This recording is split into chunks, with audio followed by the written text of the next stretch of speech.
kami akan masuk ke kebijakan untuk tahun 2022 ini. Ini kita ada 3 jenis beasiswa. Yang pertama ada beasiswa umum, ini terdiri dari 3 jenis.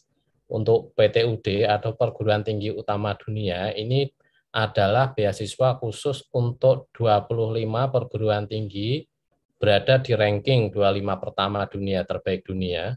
Dan itu syaratnya hanya harus sudah diterima di perguruan tinggi tersebut. Kemudian yang kedua, beasiswa reguler ini untuk juga masyarakat umum, tentu dengan persyaratan yang standar LPDP untuk masyarakat umum. Kemudian beasiswa co-funding ini adalah bentuk skemanya sebenarnya. Skema dari beasiswa yaitu nanti secara pribadi ada 2 jenis, bisa melakukan pembiayaan secara sharing begitu, jadi sebagian dibayarin oleh pribadi dan sebagian lagi dibayar oleh LPDP. Beasiswa co-funding ini juga bisa dilakukan dengan lembaga, jadi harus ada kerjasama dengan lembaga, misalkan dengan BMKG, nanti misalkan BMKG bisa membiayai dari sisi non-tuition fee, misalkan di luar dana pendidikan pokok, kemudian pendukungnya bisa dibayarkan oleh LPDP, contohnya begitu. Kemudian yang kedua ada beasiswa targeted. Beasiswa ini ditargetkan untuk kelompok masyarakat tertentu seperti kewirausahaan. Ini mereka yang memiliki minat maupun sudah memiliki usaha di bidang kewirausahaan, nanti untuk menjadi bersama-sama dengan perguruan tinggi menciptakan satu entrepreneur factory begitu di kampus-kampus sehingga mencetak banyak entrepreneur dan menyerap banyak tenaga kerja. Kemudian untuk yang kedua ini yang kita khususkan untuk PNS, TNI, dan Polri. Tentu persyaratan dari targeted ini, PNS dan TNI Polri ini sudah berada di bawah persyaratan dari beasiswa umum atau reguler. Jadi sudah kita afirmasi untuk teman-teman PNS, misalkan untuk teman-teman BMKG dapat mendaftar, nanti persyaratannya secara detail akan kami sampaikan. Kemudian untuk dokter spesialis dan kader ulama tahap 2 ini sedang proses untuk dibuka. Kemudian untuk beasiswa ketiga yaitu afirmasi. Nah ini ada 4 jenis. Yang pertama untuk putra-putri Papua, ini khusus untuk masyarakat asli Papua atau OAP orang asli Papua. Nanti untuk teman-teman yang BMKG yang memang orang asli Papua dapat mendaftar melalui putra-putri Papua ini, dan ini syarat yang paling ringan di antara program beasiswa kami, dan kami belum mensyaratkan untuk persyaratan bahasa Inggris maupun IPK di awal ini, tapi nanti kita akan ada konseling serta pendampingan selama pencarian kampusnya sehingga tetap teman-teman bisa mendapatkan satu kualitas yang sama begitu untuk masuk ke perguruan tinggi. Kemudian yang kedua ada daerah afirmasi, ini kita ada listnya daerah-daerah mana saja. Seperti tadi disampaikan Pak Dwi Larso, untuk teman-teman yang berada di atau tinggal di daerah afirmasi dengan KTP setempat bisa mendaftarkan ke daerah afirmasi, dan ini syaratnya juga lebih ringan lagi daripada beasiswa targeted. Kemudian untuk beasiswa prasejahtera, ini untuk masyarakat golongan menengah ke bawah, nanti ada persyaratan di sana, ini juga persyaratannya cukup ringan, dan terakhir dikhususkan beasiswa untuk penyandang disabilitas. Untuk teman-teman BMKG dengan status PNS, kalau misalkan dia mendaftar di beasiswa targeted, maka kami mensyaratkan adanya surat usulan begitu dari BMKG, bisa jadi satu, nanti bisa ada listnya gitu, siapa aja yang didaftarkan ke LPDP, bisa dipakai beramai-ramai gitu, tapi nanti bisa diupload satu persatu oleh pendaftar. Namun demikian, kalau untuk teman-teman BMKG yang mendaftar melalui beasiswa afirmasi juga dapat dilakukan, hanya nanti tetap melampirkan surat izin begitu atau usulan dari PPK atau unit yang mengelola kepegawaian di BMKG, sehingga teman-teman BMKG tetap berada di kontrol dari BMKG itu sendiri. Next, Mas Adam. Nah, ini untuk jadwalnya. Ini untuk tahap pertama memang akan kami tutup beberapa hari lagi di tanggal 27 Maret. Kalau memang nanti teman-teman sudah memenuhi persyaratan bisa mengikuti tahap 1. Kalau belum dapat memenuhi kelengkapan persyaratan bisa mengikuti tahap 2. Namun demikian kalau di tahap 1 ini kemudian diseleksi administrasi maupun diseleksi bakat skolastik, kemudian tidak lolos, tapi saya yakin teman-teman BMKG bisa lolos, ini nanti teman-teman masih bisa mendaftar di tahap kedua. Namun kalau kemudian sampai substansi atau wawancara, itu kemudian mengalami kegagalan, tidak lolos, nanti baru bisa mendaftar lagi di tahun depan. Jadi tahap 2 belum bisa mendaftar kembali. Nah ini kami mungkin dari Bu Nelly nanti bisa memberikan satu pembekalan gitu seperti tadi menjadi concernnya Bu Kepala BMKG bahwa mungkin public speaking atau teknik komunikasinya mungkin bisa didorong bersama-sama di internal BMKG. Next Mas Adam. Satu tambahan sebelum ke sini, oh ya untuk intake kuliahnya, sedangkan untuk yang tahap 1 tadi paling cepat adalah bulan Agustus. Jadi untuk perkuliahan yang dimulai bulan Agustus bisa mendaftar ke tahap 1. Sedangkan untuk tahap 2 itu intake paling cepat biasanya di awal tahun depan. Jadi kalau kemudian teman-teman misalkan mengikuti tahap 1, tapi kemudian intake-nya Juli, itu kami nggak bisa, tidak bisa memenuhi, jadi tapi tetap bisa mendaftar. Namun teman-teman bisa menyampaikan ke perguruan tingginya untuk mendefer, untuk memundurkan jadwal perkuliahannya, jadi bisa dimulai ke tahun depan atau ke semester berikutnya. Demikian. Next, Mas Adam. Nah, ini komponen pembiayaan beasiswa LPDP. Ada dana pokok pendidikan, ini ada pendaftaran, SPP, tunjangan buku, ini setahun sekali. Kemudian ada dana bantuan penelitian, ini juga 1 kali, seminar internasional 1 kali, dan publikasi jurnal juga 1 kali. Kemudian untuk biaya pendukung dan pengayaan, ini ada dana transportasi pulang pergi, tidak termasuk, nanti juga termasuk juga, maksud kami akan kami bantu misalkan untuk mengadakan penelitian, itu kemudian berada di luar kota atau luar negara perguruan tinggi, itu juga kami support. Kemudian dana aplikasi visa, kemudian asuransi kesehatan, dan dana hidup bulanan. Dana hidup bulanan sistem di LPDP adalah kami menyampaikannya 3 bulan sekali. Kemudian dana kedatangan, ini di awal kedatangan ke negara tujuan atau perguruan tinggi tujuan. Kemudian dana tunjangan keluarga bagi teman-teman yang mendaftar doktoral dan sudah berkeluarga, dan ada dana keadaan darurat. Kemudian untuk penyandang disabilitas, kami memberikan juga biaya pendukung untuk biaya pendampingnya. Demikian yang mendampingi yang bersangkutan. Silakan next Mas Adam. Ini ada perubahan dari kebijakan kami untuk tahun ini, terutama untuk LOE unconditional. Kalau teman-teman sudah mendapatkan LOE unconditional, ini maka teman-teman bisa melewati tes seleksi bakat skolastik.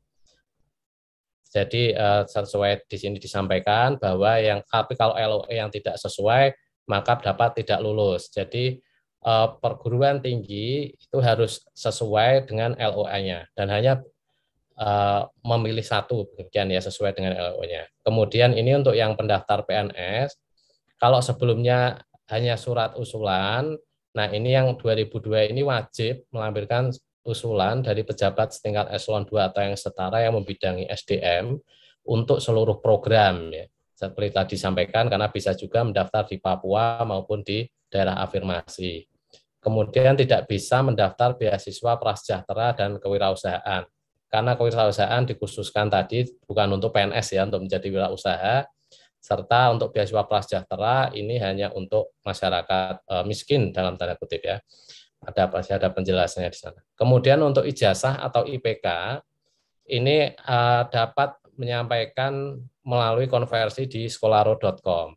Namun untuk 2002 bisa menyampaikan hasil penyetaraan wajib dari Dikti, pendaftaran penyetaraannya bisa di halaman kemendikbud.go.id /ijazah LN, atau kalau memang prosesnya belum selesai bisa disampaikan ke kami adalah screenshot dari pengajuan penyetaraan ijazahnya tersebut begitu ya.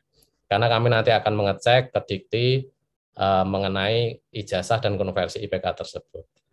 Kemudian untuk surat pernyataan, ini untuk setiap program memiliki surat pernyataan masing-masing, berbeda dengan sebelumnya yang berlaku untuk seluruh program. Dan sekarang kami untuk KTP, kami sudah host to host dengan sistem Dukcapil. Jadi untuk KTP dipastikan akan terdaftar di data kependudukan. Kemudian untuk surat rekomendasi, ini kalau dulu bisa atasan atau akademisi, sekarang tokoh masyarakat atau akademisi. Kecuali untuk beberapa program seperti PNS, itu bisa memang harus dari kantornya begitu ya. Lebih baik ya surat usulan dari instansi, karena kami beranggapan bahwa instansi sudah mengetahui, jadi ini teman-teman ini mau kemana, mau studi apa, program studi apa, apakah sesuai dengan HDCPI ya, kalau istilahnya kalau di kepegawaian. Baik, next Mas Adam. Nah ini untuk catatan, beberapa catatan untuk beasiswa putra-putri Papua, ini negara studinya juga lebih luas, selain tadi persyaratan sangat rileks, ini negara studinya lebih luas lagi, karena kita mengambil ada lebih dari 200 perguruan tinggi, selain juga berdasarkan ranking, berdasarkan subjek, dan beberapa negara di Asia dan Eropa Timur. Kemudian untuk daerah afirmasi, ini akan mendapatkan konseling untuk mendapatkan LOA dari perguruan tinggi. Nah, kalau untuk afirmasi itu perguruan tingginya bisa mencapai 200 juga, dan berdasarkan subjek juga, namun tidak ada tambahan untuk negara-negara di Asia dan Eropa Timur. Ini untuk biaya pengertian penjelasan, mohon maaf, dari co-funding. Ini tadi sudah dijelaskan di depan, antara lain yang biaya pribadi dan biaya co-funding. Next, Mas Hatta. Nah, ini untuk ketentuan pengabdian, ini seringkali ditanyakan, itu penerima beasiswa wajib kembali dan mengabdi di Indonesia setelah selesai studi. Kemudian berkontribusi di Indonesia selama 2 kali masa studi tambah 1 tahun atau 2N+1 secara berturut-turut. Dan LPDP telah bekerja sama dengan Ditjen Imigrasi untuk mendukung tugas dan fungsi LPDP, pengelolaan awardee dan alumni, khususnya ketika melakukan penelusuran alumni yang tidak memenuhi kewajiban kembali ke Indonesia. Ini kami percaya sih kalau teman-teman BMKG ya, karena PNS pasti mengabdi lagi kembali ke sini. Namun kami pastikan, karena beberapa ada case juga bahwa kemudian mereka mengundurkan diri dari PNS, misalkan setelah diterima beasiswa di LPDP, itu sebenarnya dari kami itu melanggar ketentuan, dan sebenarnya akan lebih banyak juga nanti dikembalikan ke KL masing-masing untuk diproses lebih lanjut. Next, Mas Adam. Baik, kami jelaskan dulu untuk program afirmasi. Next. Nah, ini untuk beasiswa putra-putri Papua. Teman-teman yang mendaftar, silahkan untuk teman-teman yang dari Papua, ini harus bermarga asli Papua, atau ibu kandungnya orang asli Papua, atau bapak kandungnya orang asli Papua. Ini secara usia juga ada afirmasi, karena untuk magister sampai 47 dan doktoral 50. Sedangkan bahasa tidak dipersyaratkan, IPK juga tidak dipersyaratkan. Namun proses seleksi akan mengikuti semua, ada 3 tahap, dan untuk ketentuan lainnya hanya memilih magister dokter pada aplikasi pendaftaran di negara tujuan yang ditentukan LPDP, nanti berdasarkan kompetensi, kapasitas, maupun LOE yang didapatkan. Kalau dokumen khususnya, teman-teman bisa mengisi surat pernyataan sebagai orang asli Papua, KTP dan kartu keluarga, kemudian surat keterangan domisili, dan yang terakhir untuk yang persyaratan, misalkan untuk orang Papua asli misalkan tidak tinggal di Papua juga bisa mendaftar, tapi dengan syarat menamatkan pendidikan dasar atau menengahnya di Provinsi Papua maupun Provinsi Papua Barat. Next, Mas Adam. Nah, untuk yang daerah afirmasi, ini kami ada listnya, nanti kami bisa sharing juga di website kami juga ada 96 daerah afirmasi. Ini untuk usia sama, untuk magister 47, untuk doktor 50. Nah, tapi terdapat syarat bahasa dan IPK. Nah, ini untuk bahasa antara magister dalam negeri, doktoral maupun yang luar negeri ini berbeda-beda. Kami bacakan untuk salah satunya, misalkan dari segi ITP, untuk dalam negeri itu ITP cuma 400, sedangkan untuk magister yang luar negeri 500. Namun untuk doktoral yang dalam negeri itu 450 dan doktoral luar negeri itu 500 juga, setara dengan magister. Kemudian syarat IPK di magister 2,5 dan doktoral di 3. Proses seleksi juga tiga-tiganya ada, administrasi, skolastik, dan substansi. Dokumen yang diperlukan adalah KTP, kemudian ijazah SD, SMP, SMA, dan surat keterangan domisili di daerah afirmasi dari lurah, kepala desa, atau pejabat yang berwenang. Next, Mas Abda. Ini untuk prasejahtera, mungkin untuk informasi saja ya, karena ini apa namanya, teman-teman tidak bisa mendaftar ke sini. Ini mereka penerima bansos, kita bekerja sama dengan Kementerian Sosial untuk pengecekan di data bansos di PKH, BPNT, BST, dan PBI. Kemudian akan kami utamakan juga untuk fresh graduate di keluarga yang melanjutkan jenjang sekolah magister atau S2. Jadi untuk prasejahtera ini hanya untuk S2. Syarat usia 42 dan syarat bahasanya untuk TOEFL 400, ITP atau yang setara, dan kemudian untuk magister luar negerinya 500 atau yang lain yang setara. Pak Kemudian Henry, untuk baru waktu silakan Pak. 5 menit lagi, Pak. Siap. Untuk magister 3, kemudian seleksi sama 3, dan dokumen khusus ada kartu keluarga, screenshot data penerima bansos. Next, Mas Adam. Ini untuk stabilitas. Untuk sama kita merujuk ke undang-undang ada 5 jenis yang masuk di situ, namun dari usia ini sedikit berbeda 42 dan doktoral 47. Sedangkan untuk IPK 2,75 dan doktoralnya 3. Untuk magister dalam negeri ITP 400, luar negeri 500. Dan doktoral di 450, untuk luar negeri di 500. Kalau untuk penyandang disabilitas, seleksi hanya ada 2, administrasi dan substansi, dan tidak ada skolastik. Nah, ini untuk surat keterangannya juga kita ada di web, bisa formatnya ada bisa di-download. Next, Mas Ada. Nah, ini targeted, ini yang utama dari teman-teman untuk PNS. Ini sasaran pendaftar berasal dari profesi PNS, TNI, Polri. Ini usia maksimal, ini kami bedakan untuk magister dan doktor. Untuk dalam negeri itu 37 tahun, namun PNS dengan jabatan fungsional medis, paramedis, peneliti, prekayasa, atau pendidik itu 42 tahun. Sedangkan untuk TNI Polri di 40 tahun. Untuk doktoral, baik dalam maupun luar negeri, PNS 42 tahun, kemudian Jafung medis, paramedis, peneliti prekayasa pendidik di 47 tahun, dan untuk TNI Polri di 45 tahun. Syarat bahasa, TOEFL ITP-nya 500 atau yang setara, kemudian kalau magister luar negeri di pakai IBT, kita nggak menerima ITP di 80, kalau untuk dalam negeri masih bisa lagi, untuk doktoral, untuk ITP-nya di 530, dan untuk luar negeri itu pakai IBT di 80. Sedangkan dari segi syarat IPK, ini untuk magister baik dalam maupun luar negeri sama, yaitu 3, dan untuk doktoral juga sama dalam dan luar negeri, namun kita bedakan untuk profesi, PNS itu di 3,25 dan TNI Polri di 3. Dokumen khususnya adalah seperti disampaikan sebelumnya, surat usulan dari pejabat setingkat eselon 2 yang membidangi SDM. Proses seleksinya sama, ada 3 tahap, administrasi, bakat skolastik, dan substansi. Next, Mas Adam. Ini kewirausahaan, ini saya skip aja karena ini bukan untuk PNS. Nah, ini untuk program umum. Next, Mas Adam. Nah, ini untuk reguler, ini memang persyaratan yang paling tinggi karena ini standar kami. Tapi kalau misalkan nanti teman-teman daftar ke sini, dipastikan bahwa PNS harus mendapatkan surat usulan dari unitnya, jadi BMKG. Demikian ya. Ini, tapi persyaratannya ini cukup kompetitif, magister di 35 untuk umur dan doktoral di 40.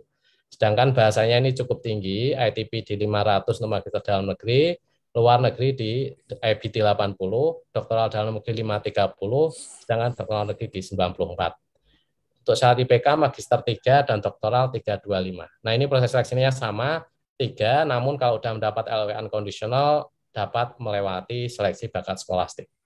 Demikian sementara dari kami Pak Libri, karena yang lain bersifat informasi aja kurang relevan sepertinya.